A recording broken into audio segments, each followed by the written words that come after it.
exatamente isso que você leu, são 9 jogadores do Fluminense com Covid, testando positivo. E, bem, vamos falar disso aqui nesse giro de notícias sem edição, plantão, publicado assim. Estava-me eu pensando já ali, começando a ajeitar a churrasqueira, comer um churrasco antes da live do Tricolômetro que vai ter daqui a pouco, às 3 horas, ali animado. Na verdade, nem sou eu que faço churrasco, minha esposa, mas enfim, estava ali acendendo churrasqueira, pensando nisso, quando de repente chega a notificação de 9 jogadores com Covid. Que fazem?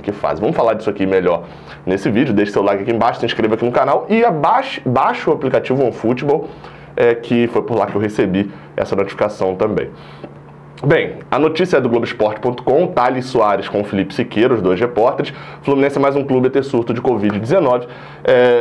Os 9 jogadores, para já passar a informação, que estão com Covid são os seguintes: Calegari, Lucas Claro, Luiz Henrique, Daniel, Martinelli, Miguel, Nascimento e Caio Paulista. São esses os 9, acho que eu falei 8, né? Peraí. Ah, tá, porque além deles, Marcos Paulo também tá com Covid, né? Porque eu não citei Marcos Paulo na lista, que já tinha ficado fora do jogo de quinta-feira. Bem, para começar, esses 9 jogadores estão isolados e já estão com o processo de quarentena iniciado. Ponto. Isso aí tem que agir. Vamos a pontos que todo mundo vai comentar e etc. A semelhança com o caso do Flamengo. Ponto 1. 9 jogadores pegaram no Fluminense e vários outros pegaram, e muitos pegaram no Flamengo. O Flamengo já está chegando a caso infectado de diretoria, etc. Porque isso era natural que acontecesse alguma hora com times como o Fluminense e times como o Flamengo. Por quê? E deixando claro, eu nem me manifestei tanto sobre essa questão do Flamengo, fiz 1 ou 2 tweets ele só ironizando declarações do Flamengo, né? Não provavelmente os casos, mas vamos lá. Por que era comum que acontecesse, era normal que fosse acontecer? Porque são times que no início, no processo todo, onde a pandemia estava no seu auge, não que esteja zerada agora, mas não está mais no pico, mas pode vir outro pico ainda aí, fica alerta. Quando voltaram a treinar, tinham pouquíssimos casos. O Fluminense, por exemplo, tinha 3 casos, só teve 1 quando voltou, né? Foi Nenê, pouco depois teve o Wellington Silva, e aí agora, já no meio do Brasileirão, teve Fred. Na verdade, no início do Brasileirão, teve Fred. Então, assim, quanto menos casos um time tem no início, maior a probabilidade dele ter mais no meio, dele ter um jogador infectado no meio. Então, era normal. Isso era normal que tivesse infectados. Por que o surto? Aí vem alguns outros pontos, que aí isso daqui são suposições e opiniões, não são informações. Por que eu estou dizendo isso? Porque provavelmente, à medida que vai passando, e a gente sabe disso, até mesmo quem se guardou em quarentena, está se guardando, e etc., que está cumprindo tudo, etc., sabe que aos poucos vai passando e você vai dando uma relaxadinha, e um negocinho, uma máscara que você era para estar, você não está, e etc. E aí os protocolos ficam um pouquinho mais frouxos. Vão ficando um pouquinho mais frouxos, Entra um caso, e se o protocolo tivesse ainda rígido, esse um caso teria ali talvez mais 1 ou 2 no elenco. O protocolo está um pouquinho mais solto, entra um caso, são 9. O Fluminense provavelmente passa por isso, o Flamengo também. É a minha suposição sobre o porquê de ter esse surto. O porquê de ter casos, normal. Como eu falei, o Goiás dificilmente vai ter casos agora. Por quê? Porque o Goiás, acho que na primeira rodada teve 16, 15 casos. Foi um número absurdo lá, porque eles não tinham jogado o campeonato estadual antes. Então, eles testaram para o brasileiro, como o Vasco, por exemplo, testou para o Carioca. Porque o Vasco, quando foi testar para o Carioca, também teve uma explosão de casos, um número altíssimo. Então, assim, esses times que tiveram essa explosão e foram prejudicados lá atrás, agora eles têm um número menor de possibilidades de ter a doença. Segundo ponto, o que fazer agora de precaução? Fica um outro ponto aqui. O protocolo agora ele não tem que estar rígido, igual eu falei assim, não. Ele tem que estar amarrado. Porque a possibilidade, a gente viu isso, o caso do Flamengo nesse momento serve de exemplo, e aí serve de exemplo pra gente não fazer igual eles fizeram, né? Até porque eles estavam em viagem, tá, uma outra situação.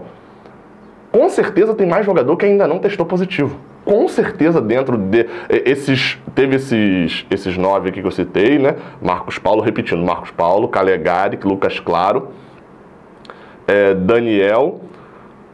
Martinelli, Dani Bolt, lateral direito, né? Martinelli, Miguel, Nascimento e Caio Paulista.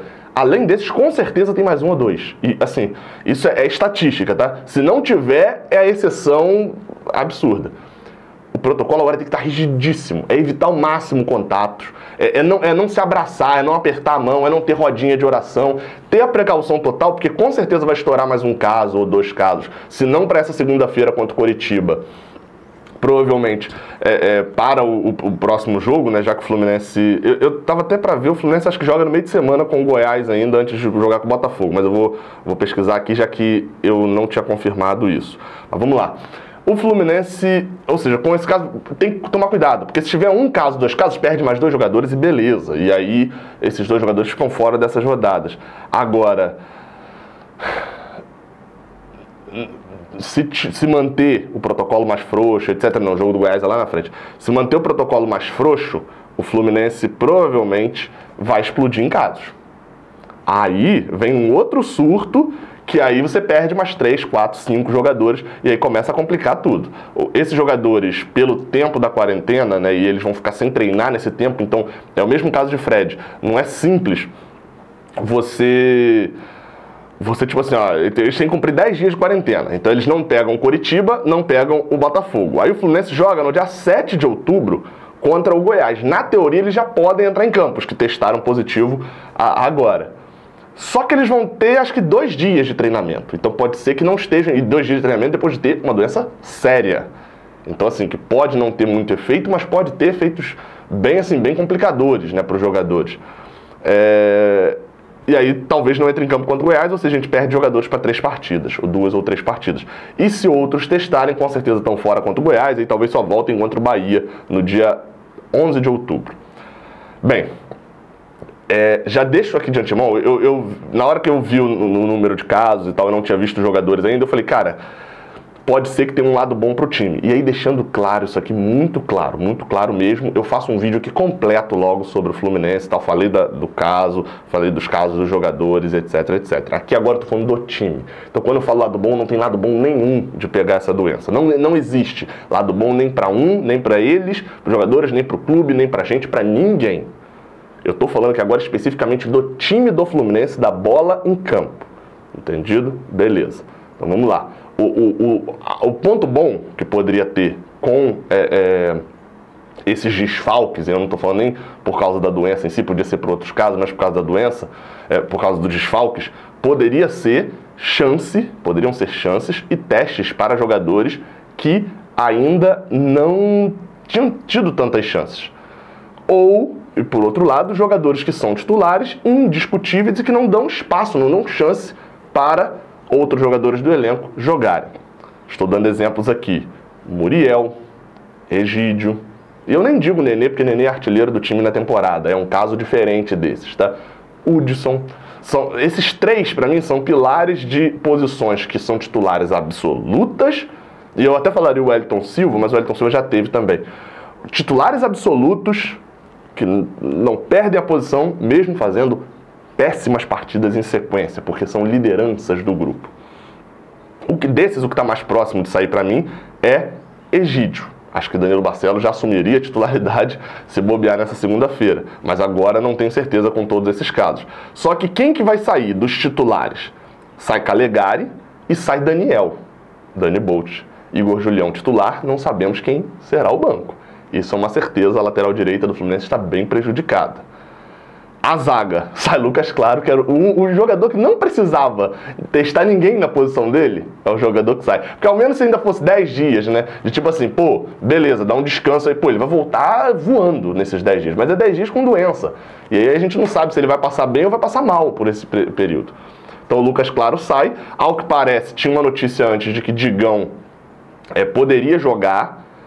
Provavelmente Digão poderia já atuar nessa segunda, então a zaga deveria ser Digão e Nino, mas Matheus Ferraz também está apto, teria que provavelmente o Luan Freitas ficaria sendo a única opção. A zaga perde muito sem Lucas Claro, mas não perde muito com a entrada de quem entra. Acho que eu deixei mais claro assim.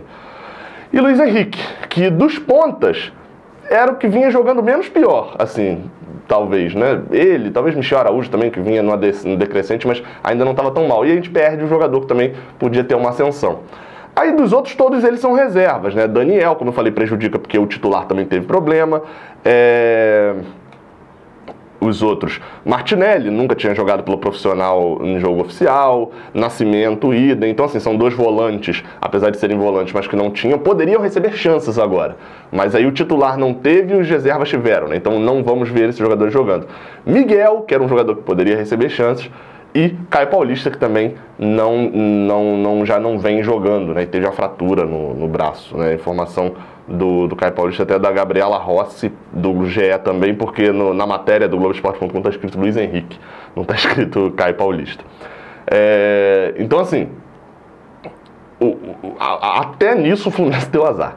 Que os jogadores que tiveram são jogadores, em parte é uma sorte, falando do time, em relação que são jogadores que alguns não fazem a mínima diferença para a equipe profissional habitualmente, Martinelli, Nascimento, Caio Paulista, são jogadores que habitualmente já não participam dos jogos, então assim, tem o perigo de contaminação e etc, e é o que eu tô falando aqui agora, eu não tô falando de Covid, eu tô falando de time, mas pro time não faz tanta diferença.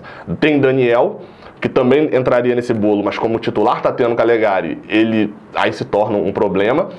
E o problema dos outros três titulares, Calegari, Lucas Claro e Luiz Henrique, além de Marcos Paulo, né, que ainda teria o caso da venda. Então o Fluminense teve problemas, tem problemas, para jogar na segunda-feira vai ser... Era a reta que eu, desde o início do Campeonato Brasileiro, eu tô falando. Essa sequência aqui é a sequência pra gente fazer ponto e não ser rebaixado. Bem, agora vai ser uma sequência muito difícil, porque como eu falei, além disso tudo, provavelmente tem mais jogadores contaminados no elenco, infelizmente. Mas enfim, vou fazer uma live 3 horas, se você quiser vir assistir a live Tricolômetro, com perguntas valendo uma camisa do Fluminense oficial. Saudações tricolores. No domingo eu volto aqui, quem sabe com mais informações. Valeu!